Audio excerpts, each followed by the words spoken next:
de este mediodía, el día de hoy. Adelante, por favor, ministro. Muchas gracias, mis amados hermanos. Les saludo en la paz de nuestro Señor Jesucristo. Paz a vosotros. Sean tan amables, por favor, de tomar su lugar, quienes están de pie. Agradezco mucho la invitación de mi hermano Toñito. Yo también tengo un aprecio especial por él. Le doy gracias por su vida, su familia, su ministerio. Por ustedes, amados hermanos de la iglesia en el Rodeo. Para nosotros es un placer. Hablo en nombre de la iglesia de la Villada, compartir estos momentos con ustedes. Gracias a Dios por darnos esta oportunidad. En la semana anterior tuvimos la bendición de recibir la palabra por parte de su pastor, de nuestro ministro Antonio Servín, Toñito, para los amigos. Y pues agradezco a Dios esta oportunidad, esta bendición de poder dirigirme a ustedes, a todo el pueblo de nuestro Dios. Se han sumado ya varios hermanos de nuestra congregación y le damos gracias a Dios por esta oportunidad. Estamos realmente muy contentos de poder compartir con ustedes. Gracias, Pastor Toñito, y gracias, Iglesia, por su cálido recibimiento.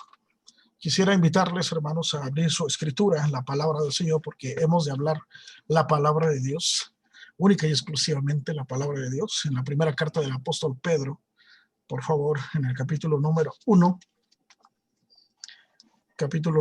verso 14 al 16. Dice así la palabra del Señor. Primera de Pedro 1, 14 al 16. Como hijos obedientes, no os conforméis a los deseos que antes teníais estando en vuestra ignorancia, sino como aquel que os llamó es santo, sed también vosotros santos en toda vuestra manera de vivir, porque escrito está, sed santos, porque yo soy santo. Amén. Dice la palabra del Señor. Sin santidad nadie verá al Señor, hermanos. Nadie, no solamente en el tiempo futuro, sino desde este momento ya no podemos tener comunión con el Señor a menos de que nosotros nos santifiquemos. Y precisamente reflexionando en esta palabra, hermanos, quiero compartirles esta frase de un hombre llamado Enrique Pinedo que escribió a fin de alentarlos, hermanos, como iglesia. Si tu pastor insiste en enseñarte a guardar los mandamientos de Dios y caminar bajo santidad, no menosprecies el consejo. Atesóralo, porque esos pastores están en peligro de extinción. Hermanos, nuestra iglesia hoy está siendo acechada por un mensaje que ha dejado de ser confrontador, que llama al arrepentimiento. Y ese mensaje hoy se ha sustituido e incluso dejando de ser bíblico por ser un mensaje inclusivo, un mensaje cool que hace sentir bien a las personas, aunque no lleve a veces ni siquiera una pizca del mensaje del evangelio.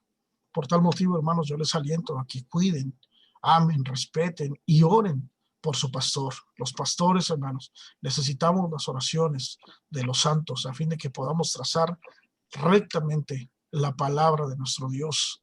Y esa oración, hermanos, Pablo la decía constantemente al finalizar sus cartas a las iglesias. Y les decía, yo les pido que oren por mí, que Dios siga dándome gracia para que yo pueda seguir compartiendo el mensaje de la palabra y que la palabra del Señor corra y que la palabra del Señor sea glorificada y que así como ha sido glorificada entre ustedes pueda ser también glorificada entre todos aquellos que no la han escuchado. Así que, hermanos, yo les aliento, sigan orando por los pastores, sigan orando por los predicadores. Y luego ruego al Señor que a través de su Santo Espíritu podamos compartir este mensaje con ustedes en esta oportunidad. Hablemos acerca del concepto de santidad en la Biblia, hermanos. En el Antiguo Testamento se utiliza un verbo que es kadash, y ese verbo quiere decir apartar, consagrar o santificar, y puede referirse tanto a personas como también a cosas, objetos, momentos o lugares. Y este verbo lleva siempre la connotación de apartar con fines religiosos, y por eso podemos hablar de algo sagrado o acerca de la santidad como algo apartado y que tiene una excelencia ética y moral. Y eso, como un origen de todo esto, pertenece exclusivamente a nuestro Dios. Si nosotros leemos en el Antiguo Testamento, hermanos, en Éxodo, capítulo número 15, por ejemplo, dentro de los muchos pasajes que tenemos, dice en palabras de Moisés, una vez que salieron de la tierra de Egipto, en el capítulo 15 de Éxodo, versículo número 11, dice así: ¿Quién como tú, oh Jehová, entre los dioses? ¿Quién como tú, magnífico en santidad, terrible en maravillosas hazañas, hacedor de prodigios? ¿Quién como tú, oh Jehová, magnífico en santidad? Es un atributo de Dios. De hecho, Dios tiene muchos atributos. Dios es amor, Dios es misericordioso, Dios es justo, Dios es perdonador, Dios es santo. Y ese atributo, hermanos, que es exclusivo de Él y que le da sentido a su carácter, nos es también demandado a nosotros a través de su Espíritu Santo, para que una persona sea consagrada, es decir, que sea apartada para Dios. Necesita entonces reflejar el carácter moral de Dios, la ética de Dios. Por ejemplo, la santidad aplicada a un lugar, a un espacio físico, es el ejemplo cuando Dios llama a su siervo Moisés, y dice la Escritura que cuando lo llama, le dice el ángel: quita las sandalias de tus pies, porque el lugar que pisas no es cualquier lugar, es Tierra Santa. Es un lugar apartado donde se presenta la presencia misma de Dios, donde Dios mismo se hace manifiesto. Por eso es que hablamos de santidad en términos de personas, en su carácter, pero hablamos también en cosas, en objetos, en lugares que pueden reflejar también este propósito, que es ser separado con el fin de agradar a Dios. Dios se preocupa fundamentalmente por las criaturas que Él ha creado a su imagen y a semejanza, según leemos en Génesis capítulo 1, versos 26 al 28. Y Él tenía un propósito especial al crear la raza humana. Si me acompañan en Éxodo 19, por favor. Estamos hablando de la santidad en el Antiguo Testamento. 19, dice el verso 5 de Éxodo: ahora pues, si diereis oído a mi voz y guardareis mi pacto, vosotros seréis mi especial tesoro sobre todos los pueblos, porque mía es toda la tierra. Y sigue diciendo el verso número 6: y vosotros me seréis un reino de sacerdotes y gente santa. Estas son las palabras que dirás a los hijos de Israel. Entonces, hermanos, el objetivo de Dios al llamar a un pueblo, que por cierto no era el mejor de los pueblos, había pueblos más avanzados, había pueblos con una mejor tecnología, mucho más industrializados, con un poderío militar, económico, con una cultura mucho más desarrollada que el pueblo de Israel, que los hebreos, pero Dios los eligió a ellos con este propósito. Es decir, ustedes, si son capaces de escuchar mi voz, si guardan mi pacto, ustedes van a ser para mí un especial tesoro. Ustedes serán para mí un reino de gente santa, de sacerdotes, personas santas, únicamente para Él, y que tuvieran estas mismas características que vemos en Dios: apartado del mal, apartado de la iniquidad. No hay en Dios nada que pueda deformar su carácter o que pueda hacerlo perder su santidad. Ahora pues, en el Nuevo Testamento, el llamado de Dios a ser santos y consagrados se mantiene. Hay por ahí hoy algunas corrientes que dicen: no, el Antiguo Testamento fue nada más para los judíos, eso no sirve para nuestros tiempos. Toda la palabra de Dios es inspirada divinamente, hermanos. Nosotros, como Iglesia de Dios, creemos que el canon está compuesto tanto por el Antiguo Testamento como también por el Nuevo, y no se puede entender uno sin el otro. Forman parte de una misma unidad de la palabra de Dios. El Antiguo Testamento está diciendo que Dios quería un pueblo que fuera santo, un pueblo que fuera especial, que fuera distinto a todos los demás pueblos, porque no era como cualquiera de los dioses que se tenían en ese tiempo, ni antes ni después. Ustedes van a ser para mí un pueblo especial.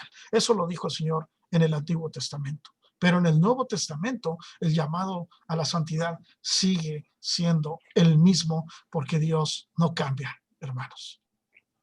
En el Nuevo Testamento se usa la palabra griega haxazo para hablar acerca de santificación o hacerse santo.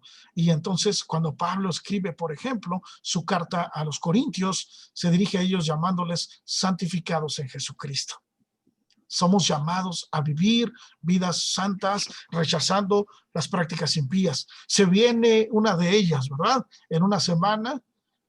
Dicen algunos, no vamos a salir a pedir calaverita por eso del COVID. Bueno, hermanos, yo quiero decirles, no tiene que ver con el COVID. Tiene que ver con la santidad de Dios.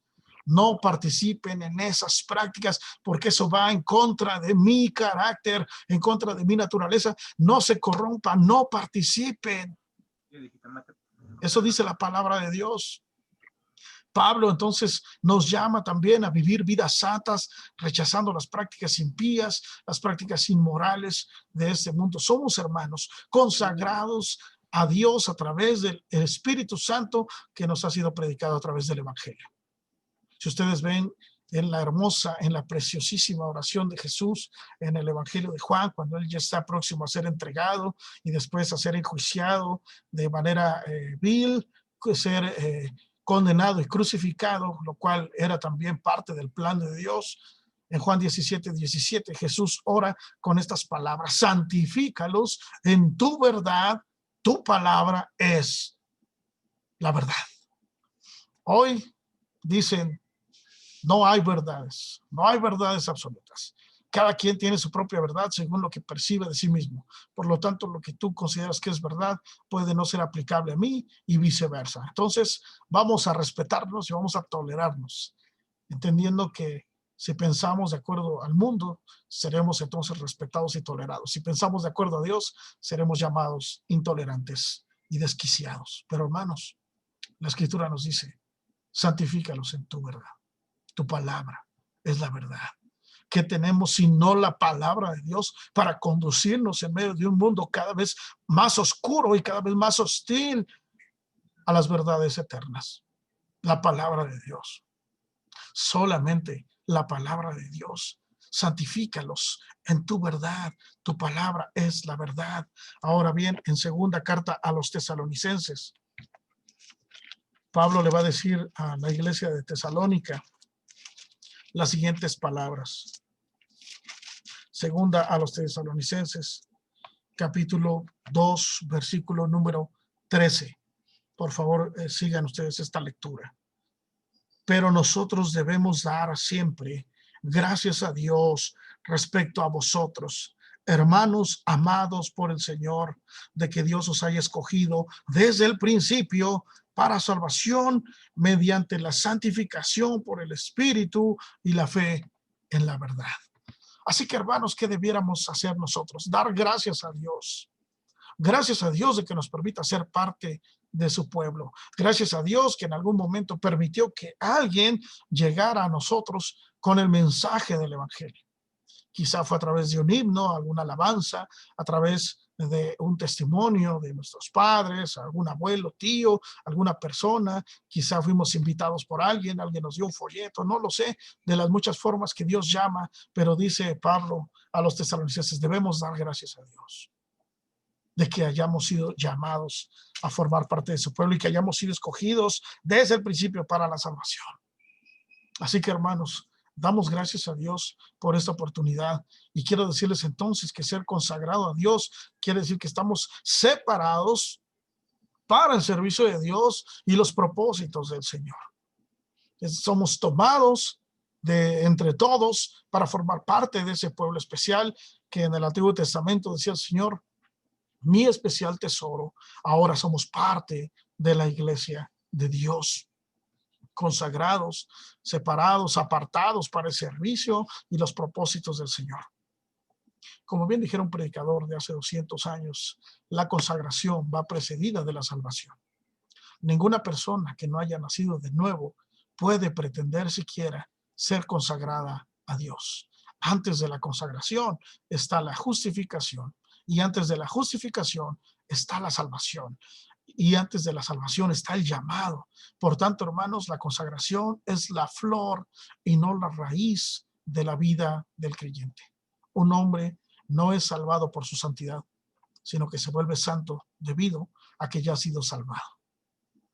Ese es el orden de Dios. Antes de la consagración, hermanos, está el llamado de Dios, la salvación, la justificación.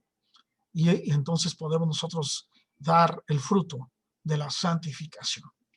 Ahora, en esta sección del mensaje, yo quiero compartir con ustedes cómo puede el creyente tener una vida consagrada. Sería una muy buena pregunta. Bueno, ya formamos parte del pueblo de Dios y ahora, ¿cómo podemos tener una vida consagrada? Para ello, quiero remitirme al pasaje que dio inicio a este mensaje en primera carta de Pedro, por favor, capítulo 1, versos 14 al 16. Esa será la parte donde no nos vamos a mover en esta sección del mensaje. A partir de 3 puntos, hermanos, quiero compartir con ustedes cómo un creyente puede tener una vida consagrada. Primer aspecto que encontramos en el verso número 14. Como hijos obedientes. Dejemos hasta ahí este primer aspecto. Los que tienen hijos, los que tenemos hijos por gracia de Dios, sabemos que de las cosas más difíciles, si no es que la más difícil de enseñar a nuestros hijos es enseñarles a obedecer. ¿No es verdad?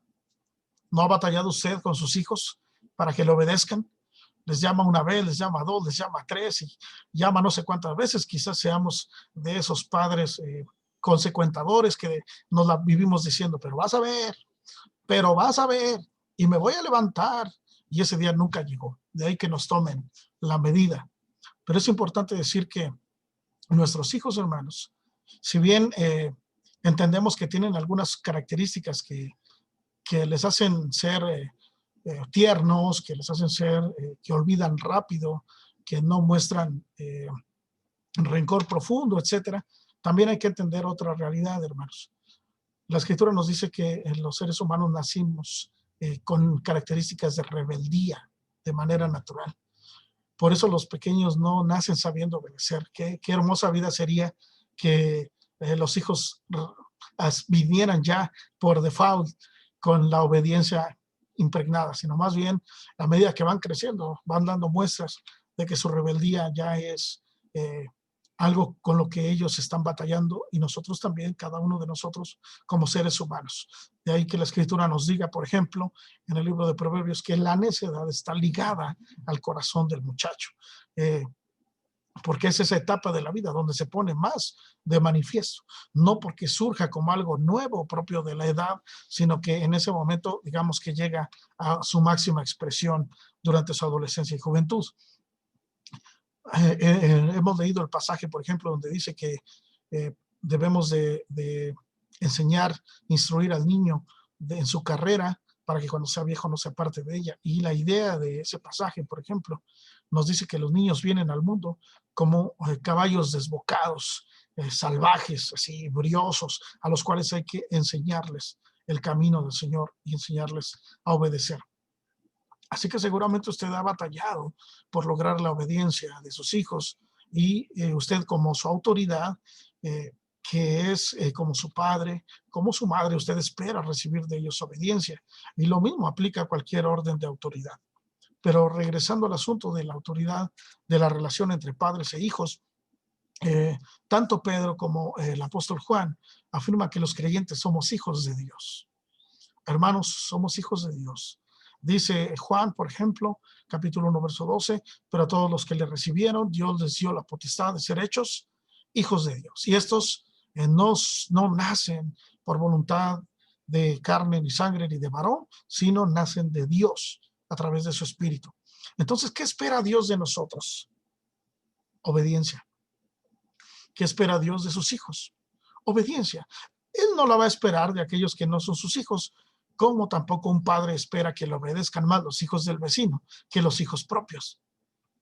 Es el padre el que pide, exige, demanda la obediencia de sus hijos. Ahora, Dios, como nuestro Padre, demanda también obediencia de cada uno de nosotros como sus hijos. Entonces, a medida que nosotros vamos obedeciendo más y más a Dios, estamos dando evidencia de que hemos sido santificados. Cuando nosotros prestamos atención, cuando nosotros nos inclinamos para escuchar y para atender a la voz de Dios, estamos entonces santificándonos, hermanos. De lo contrario, estaríamos siendo un pueblo de dura cerviz y estaríamos negando a Dios, volteándole la cara a Dios para no escuchar, o como hacen a veces nuestros hijos, no oigo nada, no oigo nada, ¿verdad? Hay que prestar atención, hay que ser humildes y pedirle a Dios que nos ayude a poder escuchar su voz. En Jeremías, por ejemplo, los profetas constantemente llaman al arrepentimiento al pueblo porque el pueblo ha preferido seguir otros dioses, darle la espalda a Dios.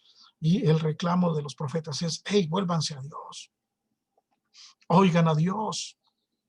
Pero Jeremías nos dice, ellos no oyeron ni inclinaron su oído, sino que endurecieron su cerviz para no oír ni recibir corrección. La obediencia entonces es una entrega total a la voluntad de Dios. Y por eso es que cuando obedecemos, cuando prestamos atención, nos estamos sometiendo a Dios. Si quieren saber, hermanos, si una persona, en este caso, si un hijo ama a su padre, observen si es obediente. Si es obediente, ama a sus padres. Si es rebelde, por mucho que sus palabras expresen que los aman, sus actos dirán lo contrario. Jesús lo dijo en estos términos: no todo el que me dice Señor, Señor, entrará en el reino de los cielos. Solamente ¿quién, hermanos? El que hace la voluntad de mi Padre que está en los cielos. Por supuesto que se siente bonito que los hijos nos digan, ay, te amo, pero si usted les manda a hacer algo y no lo hacen, sería preferible 1000 veces que expresaran su amor a través de sus actos. La obediencia. Si usted no alcanza a asociar la obediencia como una señal de santificación, entonces hay un problema que quizás sea comparable a lo que le sucedió al rey Saúl. Ustedes recuerdan que la orden de Dios para Saúl fue que destruyera a los amalecitas y que los destruyera por completo. Bórralos, bórralos, por lo que ellos hicieron cuando el pueblo salió de Egipto. Y entonces, ¿qué fue lo que hace Saúl? Saúl consideró que había algunas cosas que se podían guardar, que había algo que bien podría incluso hasta ofrecérsele a Dios. Y entonces él perdonó el ganado, y cuando llega Samuel a pedirle cuentas, le dice, la voz de Dios, la orden de Dios ha sido cumplida a cabalidad. Y por ahí se escucha, ve, ah. Y entonces dice Samuel, ¿y qué es ese sonido de animales que yo escucho?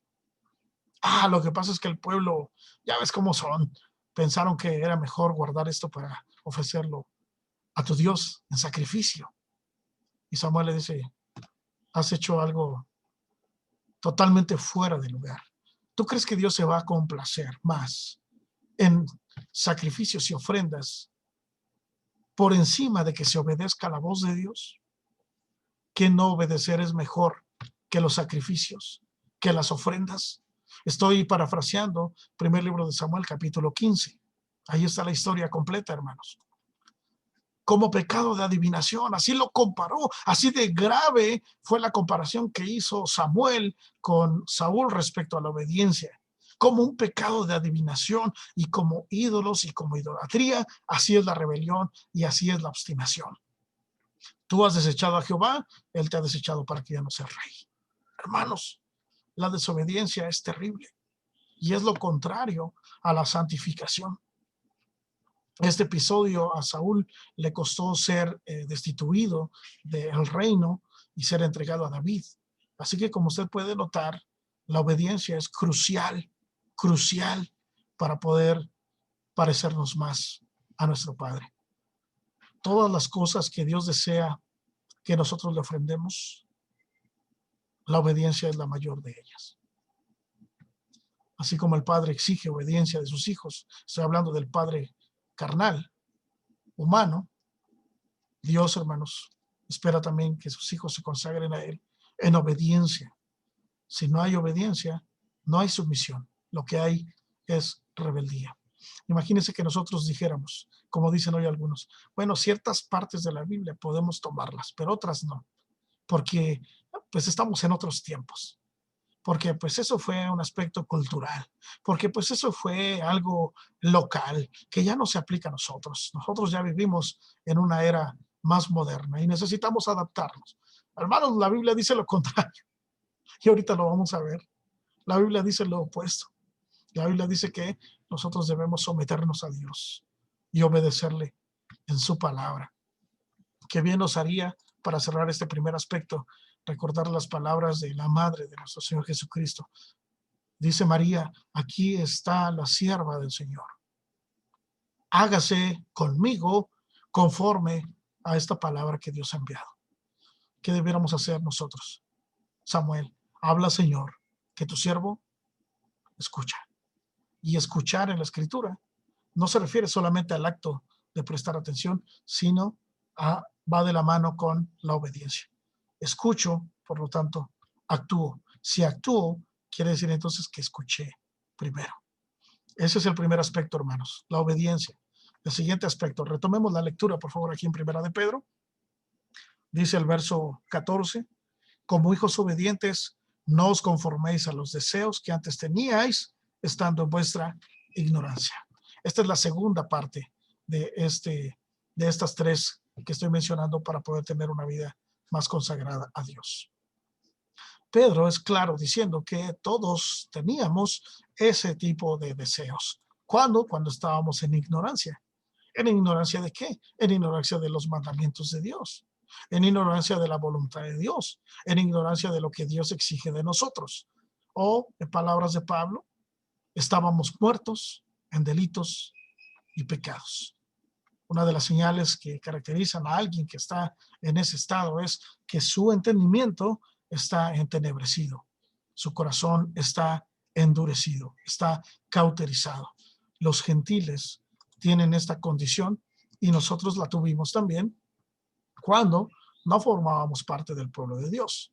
Si ustedes ven rápidamente, sin dejar de lado este pasaje de Pedro, pero si ustedes van conmigo a Corintios, en la primera carta a los Corintios, en el capítulo 6, verso 11, en los versos 9 y 10 se da una lista de quienes no entrarán al reino de los cielos y habla desde los fornicarios, idólatras, adúlteros, avaros, borrachos, maldicientes, etcétera, y llega al verso 11 del capítulo 6 de su primera carta, y ahí en el verso 11 dice, y esto erais algunos.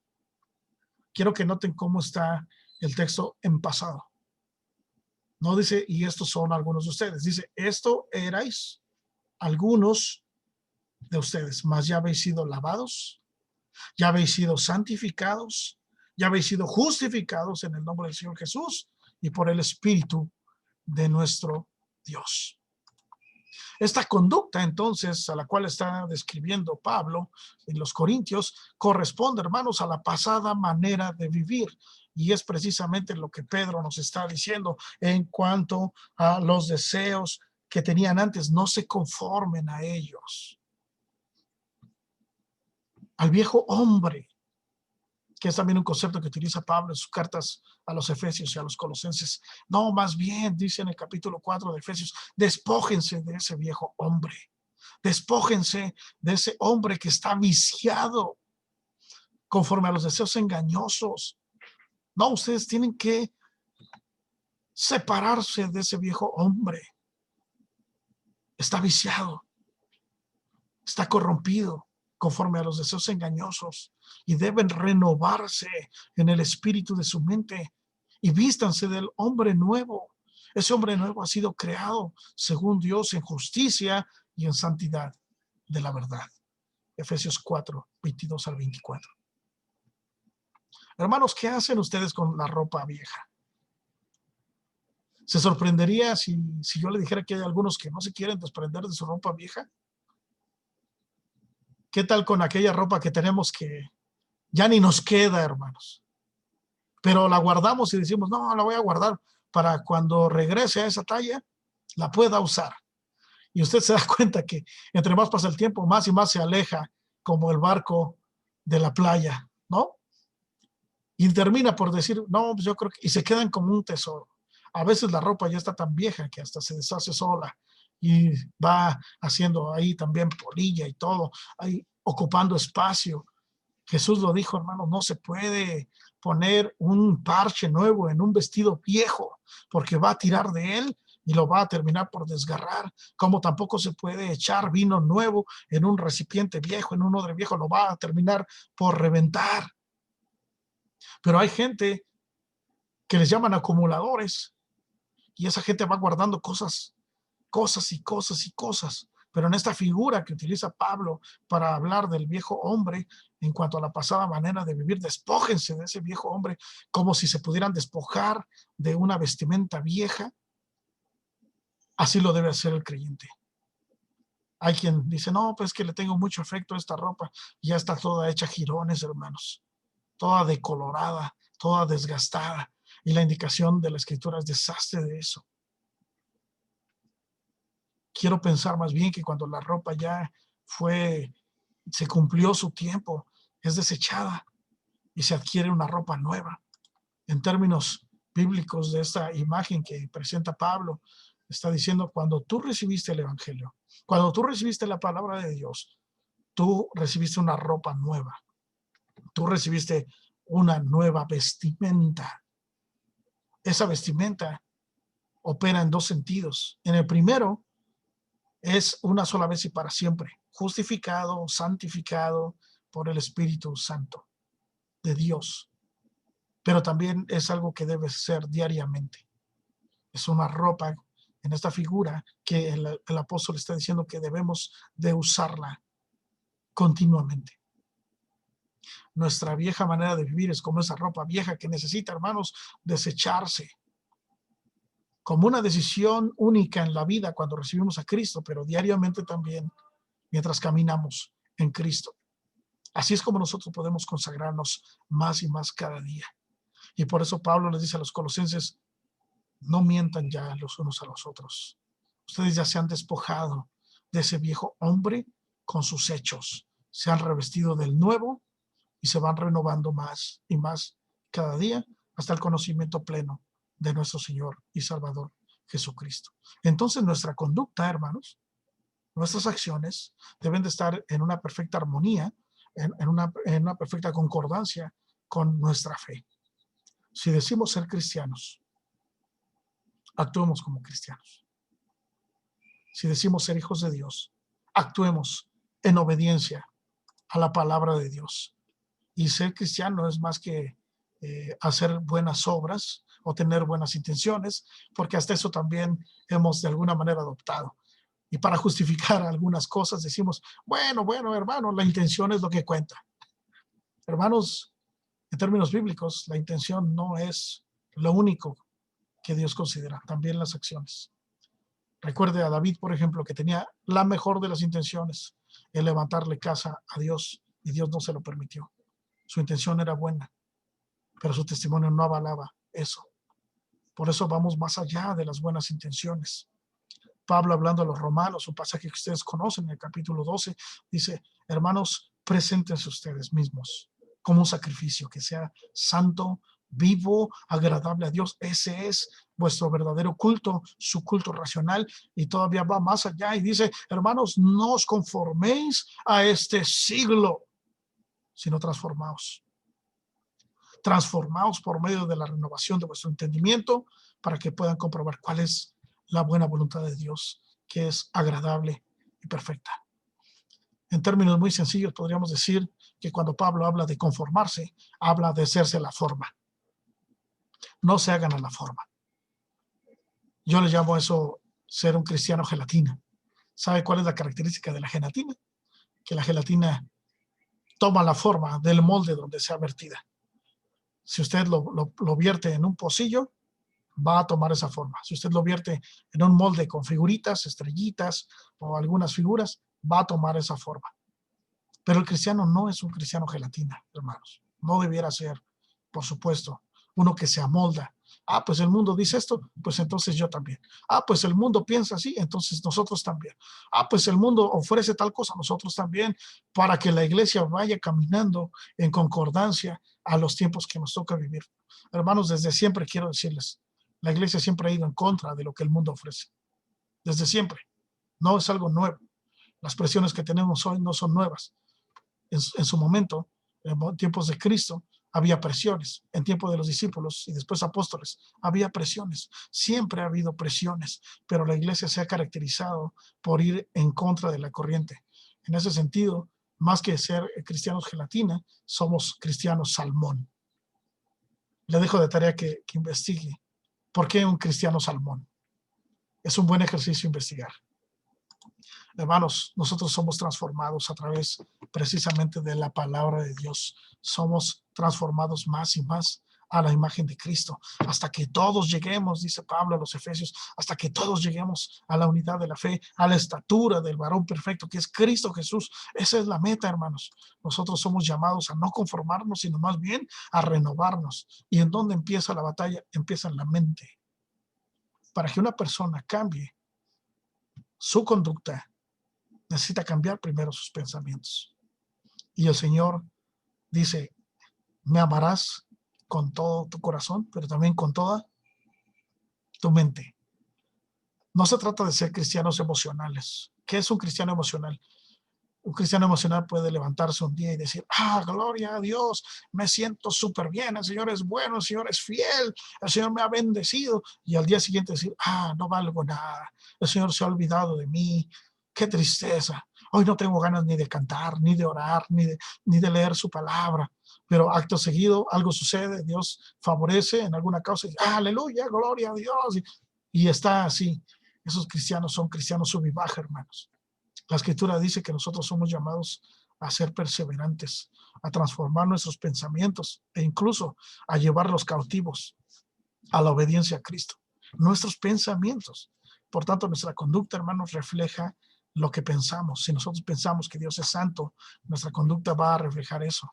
Si nosotros pensamos que es un Dios, válgame la expresión, consecuentador o alcahuete, hermanos, nuestra actitud, nuestra conducta va también a reflejar precisamente eso. Así que el segundo aspecto al que me refiero es los deseos que antes teníamos conforme a nuestra pasada manera de vivir.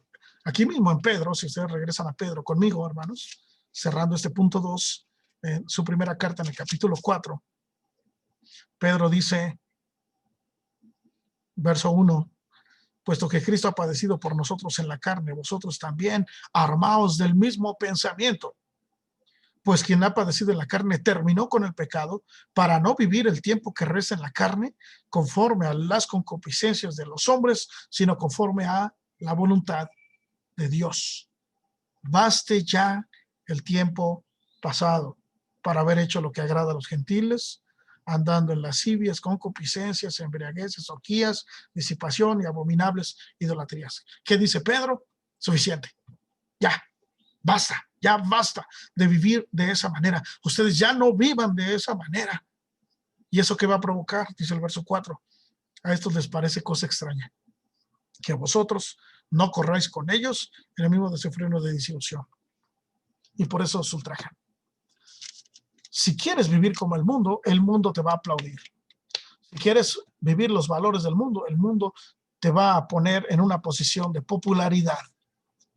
Pero si vives conforme a los mandatos de Dios, dice aquí, serás ultrajado, serás humillado, serás burlado, padecerás. Ejemplo nos dejó el Señor para que nosotros sigamos sus pisadas. No solamente se trata de creer en Él, se trata también de padecer por Él. Y entre más y más nos parezcamos a Cristo, seremos aborrecidos por el mundo. ¿No fue ese el mensaje del Maestro? Ustedes, si fueran del mundo, el mundo los amaría. Pero por cuanto no sois del mundo, el mundo los aborrece. No se preocupen, a mí me han aborrecido primero. Pero en muchos casos preferimos el aplauso del hombre antes que la santidad de Dios. Y el segundo aspecto entonces tiene que ver con dejar de lado aquellos deseos que antes teníamos cuando estábamos en ignorancia. Punto número 3, hermanos, verso 15 y 16. Sino como aquel es santo, sé también vosotros santos, en toda vuestra manera de vivir. Porque está escrito, sed santos, porque yo soy santo. El Dios que se revela en el Antiguo Testamento y el Dios que se revela en el Nuevo, que es el mismo Dios, sigue siendo santo. Él es el que determina cuáles son las normas para nosotros en la moralidad, en la ética. Él no es como las deidades griegas, él no es como las deidades romanas, él no es como las deidades de los demás pueblos. Él es un Dios sí misericordioso, sí justo, pero es santo, hermanos. El Dios que tenemos es santo. Hablaba nuestro hermano Toñito con toda certeza el día que predicó con nosotros hace una semana. ¿Por qué guardamos ciertas prácticas? Pues no es para quedar bien, no es porque así sea, así tenga que ser. Lo hacemos porque tiene que ver con Dios y el carácter de Dios, la santidad de Dios. Y como nosotros somos santos, porque Él nos ha santificado, por eso hacemos lo que hacemos y por eso no hacemos lo que no hacemos, hermanos. Decir, yo no hago esto porque mi religión me lo prohíbe, es no tener conocimiento de la palabra. Cuando más bien debiéramos decir, yo no hago esto porque eso ofende a Dios. Yo no hago esto porque eso es desagradable a Dios. Yo no hago esto porque va en contra de la santidad de Dios. Yo hago esto porque eso es lo que agrada a mi Padre. Yo obedezco porque a través de mi obediencia yo honro a mi Padre. Yo hago esto porque a través de mí el nombre de Dios es glorificado. Yo no quiero ser de aquellos hijos que deshonran a sus padres. Yo no quiero ser aquellos por causa de los cuales el nombre de Dios es blasfemado. El Señor nos ha llamado para separarnos, para su uso especial. Pedro, precisamente, aquí mismo, en el capítulo 2, verso 9, ustedes conocen ese pasaje, vosotros sois, está conectado con el pasaje de Éxodo, hermanos, en el Antiguo Testamento, 2:19 de Primera de Pedro, vosotros sois linaje escogido, real sacerdocio, gente santa, pueblo adquirido por Dios, para que anuncien las virtudes de aquel que los llamó de las tinieblas a su luz admirable. ¿Cómo se anuncian las virtudes de aquel? Se anuncian a través de la palabra, es decir, la predicación del evangelio, el discurso, pero se anuncia también a través del testimonio, hermanos. Llama mi atención cómo en aquella ocasión cuando el maestro está siendo juzgado, Pedro anda por allá merodeando, él quiere pasar desapercibido y le dice la mujer, tú andabas con él. No, ¿quién? Yo. Tú andabas con él porque tu hablar te delata. Hermanos, yo creo que un hijo de Dios no pasa inadvertido en el mundo. Su forma de hablar lo delata. Oye, ¿por qué tú no dices albures? Oye, ¿por qué tú no manejas el doble sentido? Oye, ¿por qué tú no hablas con groserías? Porque eso desagrada a mi Padre. Porque eso va en contra de la santidad de mi Padre. Oye, ¿por qué tú no comes ciertas cosas tan ricas que es? Dicen que le ponen su mantequilla y su salsa valentina, porque eso desagrada a mi Padre. Hay quien trata de disfrazarlo diciendo, es que eso nos hace mal y Dios quiere que pues no esté mala mi pancita. No tiene que ver con la salud, hermanos, tiene que ver con la santidad de Dios. Yo no como esto porque Dios me ha dicho que yo no lo coma. Seguramente Él tiene razones, entre ellas sanitarias, pero esa no es la primordial, tiene que ver con su santidad. ¿Por qué actúas de esta manera? ¿Por qué actúas de esta otra forma? Por eso, por la santidad, hermanos. Y cometemos un grave error si nosotros creemos que la santidad está ligada solamente al sábado o solamente al templo. No estoy diciendo que no sea parte de la santidad. Yo estoy diciendo cuando solamente delimitamos la santidad al día de reposo y al templo. Ahí todos manejamos un lenguaje cristiano. Ahí todos nos comportamos piadosamente. Pero cuando estamos en el mundo moviéndonos, ¿qué sucede ahí? Hay quien dice, en alguna ocasión alguien me dijo, hermano, todo eso está muy bien, pero yo quisiera que usted me explicara cómo se puede vivir el cristianismo en la vida real. La vida real Es decir, la vida que está lejos del culto, la vida que está lejos de los días de reposo y del templo, eso le llamaba a esta persona la vida real. Es que la oración y la Biblia y todo eso está bien, pero en la vida real, hermano, yo quisiera que usted me dijera qué es lo que funciona. Esa idea de separación no es propia de la Escritura, es propia de la mentalidad humana. Lo secular y lo sacro, lo profano y lo religioso. Eso no existe, hermanos. Y tal es así que este solo texto bastaría para derribar ese argumento. Sino como aquel que os llamó es santo, sé también vosotros santos en toda vuestra manera de vivir. Si usted pudiera poner una marca ahí, pudiera ponerla sobre la parte donde dice toda vuestra manera de vivir. Y yo creo que no necesitamos ser teólogos, hermanos, para entender que la palabra todo se refiere a todo. Nuestra área personal, familiar, conyugal, nuestros vecinos, nuestro trabajo, nuestros estudios, con la gente que nos rodea, con nuestras autoridades civiles, con nuestros hermanos de la congregación. Si usted, como yo, recibe esta revelación de Dios, usted puede decir, hoy he aprendido que todo se refiere a todo. Sean santos en toda vuestra manera de vivir. Lo que vemos, lo que oímos, lo que pensamos, lo que sentimos, lo que actuamos.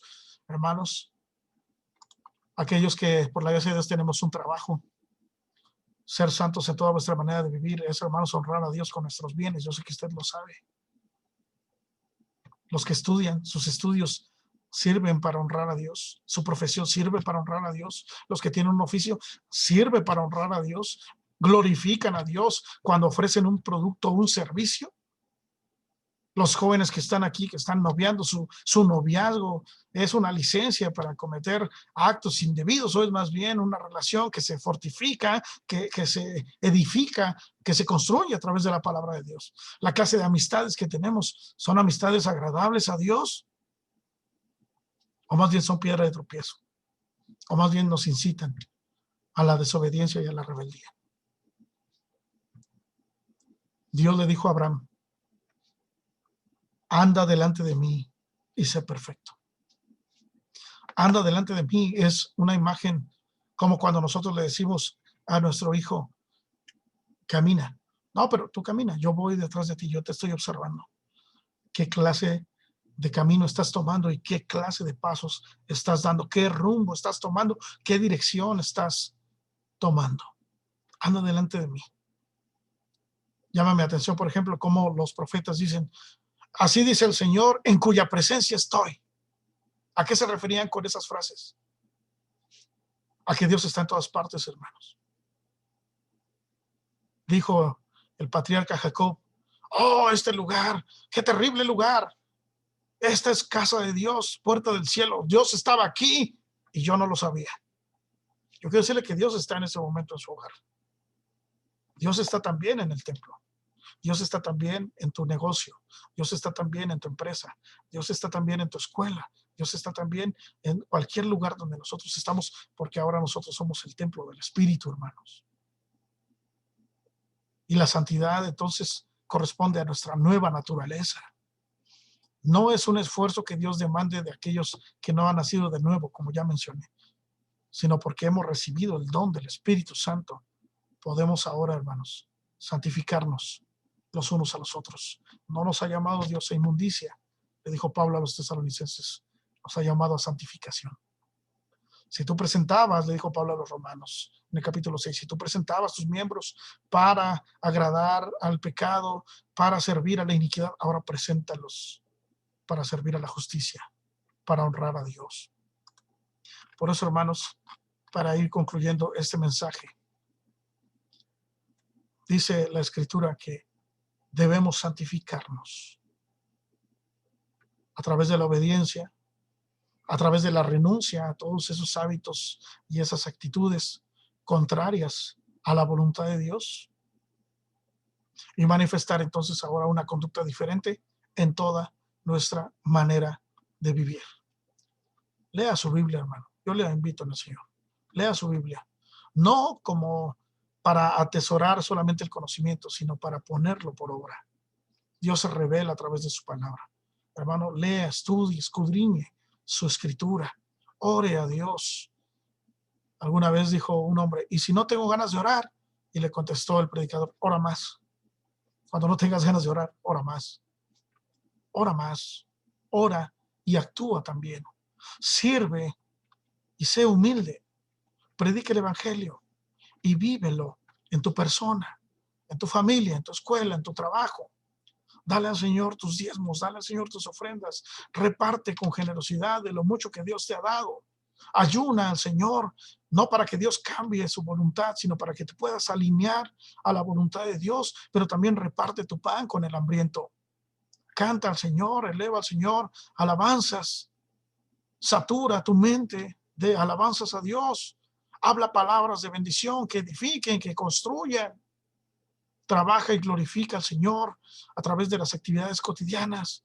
Si eres contador, si eres doctor, si eres ingeniero, si eres carpintero, plomero, pintor, ama de casa, si tienes un negocio propio, lo que sea, con eso que Dios te dio en el lugar donde Dios te puso, sé sal, sé luz, glorifica a Dios, así verán los hombres, dice Jesús en el Sermón del Monte, tus buenas obras y van a glorificar a Dios.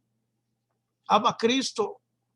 Ama a Cristo y obedécele por fe y sé íntegro en todas las áreas de tu vida. Cuando hablo para ustedes, hablo para mí mismo, hermanos, en primer lugar. Así que para concluir esta oportunidad, quisiera recordarles lo que dice primera carta de Juan, capítulo 3.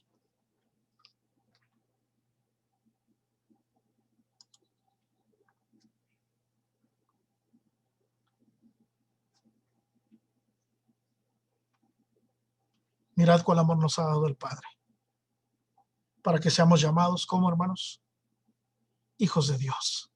¿Cuántos hijos de Dios hay aquí? Ahí donde están, digan, gloria a Dios. Soy parte del pueblo de Dios. Si hay un cristiano a su lado, una creyente a su lado, usted bendiga a Dios y diga, somos hijos de Dios. Qué gran amor ha mostrado el Señor. Por eso el mundo no nos conoce, porque no le conoció a Él. Amados, ahora somos hijos de Dios y aún no se ha manifestado lo que hemos de ser, pero sabemos que cuando Él se manifieste, seremos semejantes a Él, porque le veremos tal como Él es. Y todo aquel que tiene esta esperanza en Él, ¿qué hace, hermanos? Se purifica a sí mismo, así como Él es puro. Es mi más grande deseo, hermanos, que nuestro nuevo hombre, esta vestimenta que Dios nos ha dado a través de su Espíritu, reine en nosotros para justicia en nuestra vida. Que desechemos la vieja manera de vivir cada día y que nos vistamos del Señor Jesucristo y que podamos decir, bueno, yo estoy crucificado con Cristo, ya no vivo yo, ahora vive Cristo en mí. Y yo para el mundo soy crucificado, pero para Dios estoy vivo por la acción de su Espíritu Santo. Él me amó y Él se entregó por mí, de tal manera que si esta realidad no opera todavía en algunos de ustedes que me escuchen, que no haya recibido todavía el mensaje del Evangelio, hoy es un buen día para que puedan recibirlo y puedan formar también parte de este hermoso pueblo para la gloria de Dios. Decir que no somos perfeccionados todavía y decir, bueno, es que nadie es perfecto, no debiera ser, hermanos, una justificación para decir, bueno, pues vamos a cometer todavía ciertos pecadillos, vamos a darnos ciertas licencias. Es más bien una advertencia para que estemos atentos y para que guardemos la santidad que Dios ha puesto en nosotros a través de su Espíritu más y más cada día. Si decimos que quién pudiera subir al monte de Dios, quién puede cumplir a cabalidad cada uno de los mandatos, por supuesto que todos nos quedamos, hermanos, todos nos quedamos muy cortos en esa norma, pero a través de Cristo hemos sido santificados. Por lo tanto, hermanos, en toda nuestra manera de vivir, seamos santos como Él es santo. Y recuerde que sin santidad nadie verá al Señor. Dios los bendiga, hermanos. Paz a vosotros. Dios bendiga su palabra. Amén.